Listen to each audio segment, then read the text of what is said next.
Hello বন্ধুরা, today's world চ্যানেলে আপনাদের সকলকে অনেক অনেক ওয়েলকাম।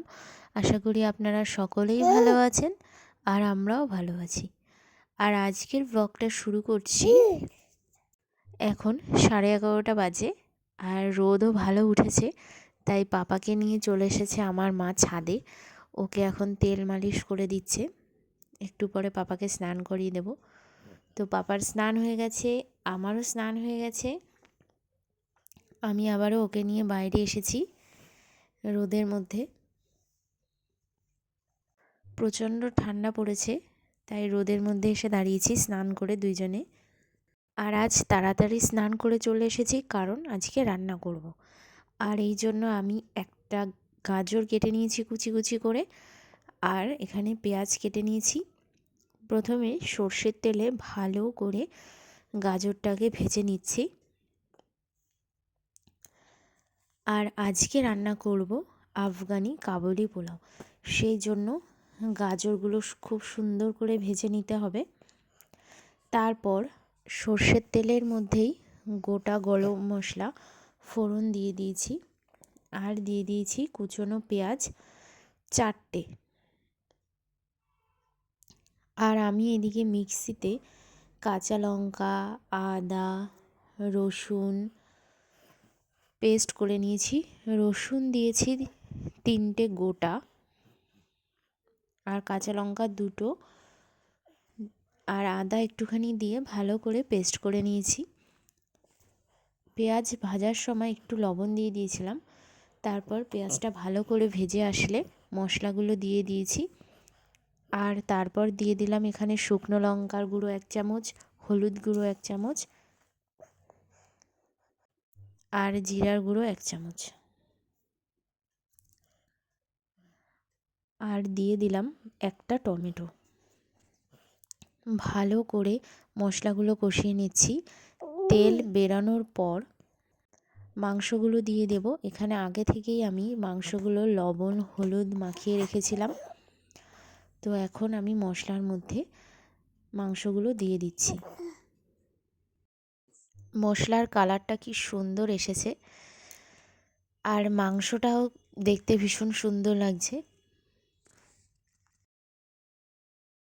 এবার মশলার সঙ্গে ভালোভাবে চিকেনগুলো আমি নাড়িয়ে নিচ্ছি। আস্তে আস্তে ঢাকা দিয়ে দিয়ে কষাতে হবে। অনেকক্ষণই কষানো হয়েছে, 20-25 মিনিট মতন কষিয়েছিলাম।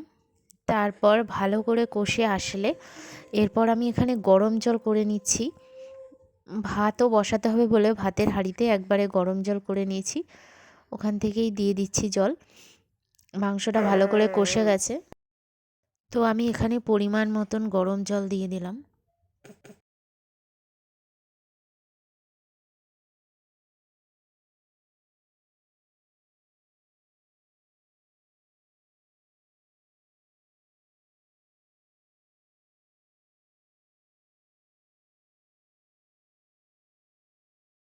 শীতকালে ছোট ছোট আলু আগেই আমি সিদ্ধ করে নিয়েছিলাম, সেইগুলো দিয়ে দিলাম।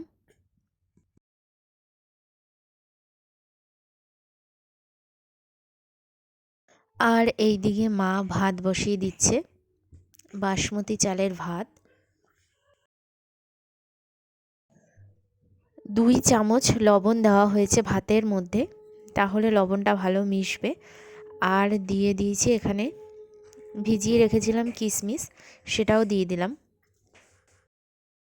আর এইদিকে ভাতও হয়ে গেছে, আর আমি এবার মাংসগুলোকে উপর থেকে দিয়ে দিচ্ছি ভাতের মধ্যে।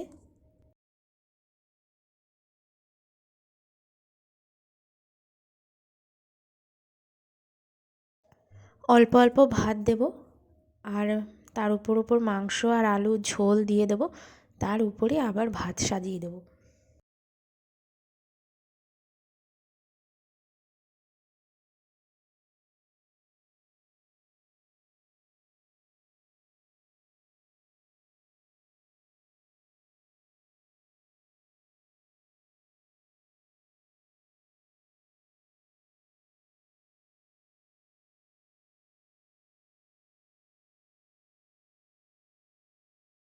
আর এইবার ওপর থেকে দিয়ে দিলাম ভেজে রাখা গাজরগুলো।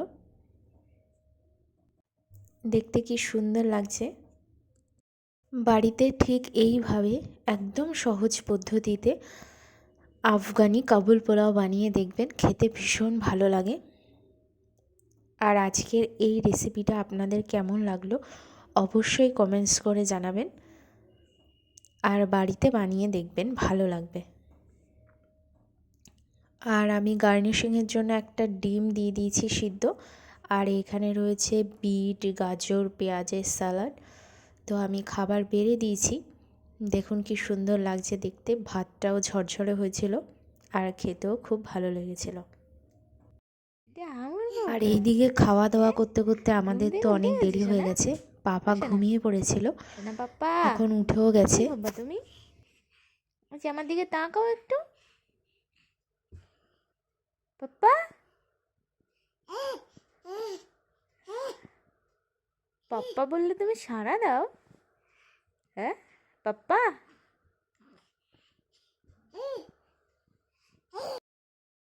আর এই যে সন্ধ্যা হয়ে গেছে, সন্ধ্যাও দেওয়া হয়ে গেছে। আর পাপা এখন বসে রয়েছে ওর দিম্মার কোলে। বই পড়ছো না ছিঁড়ছো? বই নিয়ে খেলছে, মানে বইগুলো পুরো ছিঁড়ে একাকার করে দিয়েছে। না ছিঁড়ছো? হ্যাঁ ভাই দেখো, দাদা ভাই দেখো, দাদা ভাই, এই যে দাদা ভাই। আর প্রচণ্ড ঠান্ডা পড়েছে, তাই আজকে সন্ধ্যাবেলা একটু চা বানাচ্ছি আমার জন্য। দুধ চাই বানাচ্ছি, আমি আর মা দুইজনে খাবো। আর চা বানাতে বানাতে এইদিকে পাপার জলের বোতলও আমি ফুটিয়ে নিচ্ছি। আর পাপা এখন খেলা করছে ওর দিম্মার সাথে। আজকের ব্লগটা এখানেই শেষ করছি। ব্লগটা ভালো লেগে থাকলে লাইক, কমেন্ট, শেয়ার করতে ভুলবেন না। আর চ্যানেলটা অবশ্যই সাবস্ক্রাইব করে নেবেন নতুন নতুন ভিডিও পাওয়ার জন্য। আপনারা সকলেই ভালো থাকবেন। এখন টাটা।